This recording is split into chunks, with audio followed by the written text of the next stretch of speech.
Competition is heating up in the data storage field as leaders go on a buying spree. Last month, NetApp agreed to buy Ingenio from LSI, but it's facing increased competition from tech heavyweights like EMC, IBM, HP, and Dell, all of which snapped up a data storage company in the past year. Joining me now is Tom Georgens, CEO of NetApp, which sells software and hardware that lets companies store, compress, and access data. Welcome to Bloomberg West. Thank you. Great to be here. Obviously, competition is heating up. I mean, how do you face off with tech heavyweights who have a lot of money on their balance sheets like HP and Dell? Well, I think we're doing just fine right now. I think that storage always has been competitive. I think it'll remain competitive. I think it'll be one of the largest, fastest growing hardware segments in IT. And NetApp's in the midst of our fourth quarter right now, but the first 9 months of this year, we've actually seen 30% year-over-year growth, and we've actually gained share at the fastest rate in our history. So you made a couple of acquisitions recently, a Corey and Ingenio.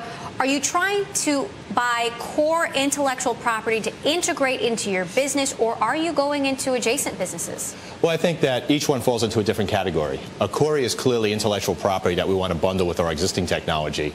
Ingenio actually opens up new markets to us, in fact, with the very server OEMs that you talked about.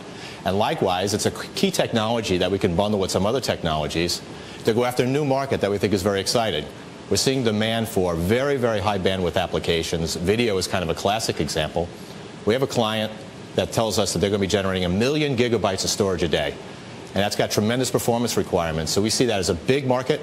I think an opportunity for us to be there first, and an opportunity for us to gain share with a product and a requirement that can't be met with traditional products designed for business applications.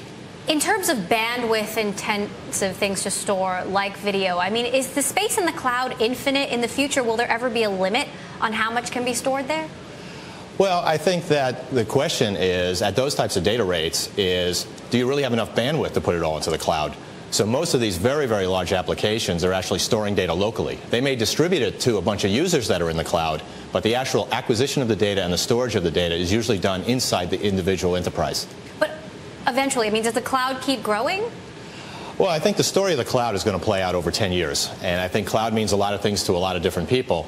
So I think there's external services applied to the cloud, but there's also a very big market in enterprise that want to bring cloud services to their internal clients on an infrastructure that they build themselves.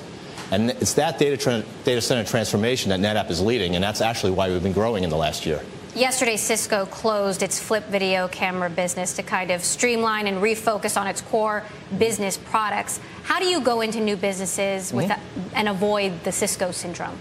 Well, I'm not going to comment on Cisco, but the way we look at NetApp, if you're making acquisitions, getting into adjacent businesses. We look at new businesses two ways. One is there needs to be affinity. It needs to be something that either our existing channels can sell, or by virtue of having it in our portfolio, we can sell more of our existing products. So there needs to be some leverage. The other one is there needs to be no overlap in our core business. We don't want to buy something that's simply going to overlap substantially something we already have. So it really needs to be adjacent. And I think those are the rules that we follow. We're not interested in being a holding company of a bunch of dissimilar assets. I think we're going to build out of our core. And we're still very confident in our core. We at NetApp believe that at our market share and the growth rate and size of this industry, we could double in the business we're in. But we want to build adjacencies from there. And that's what we did with Ingenio. What do your customers want?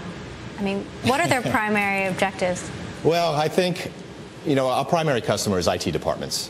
And I think IT departments are under a lot of pressure. They're under a lot of pressure from a cost perspective, and I think they're also under a lot of pressure from an agility perspective.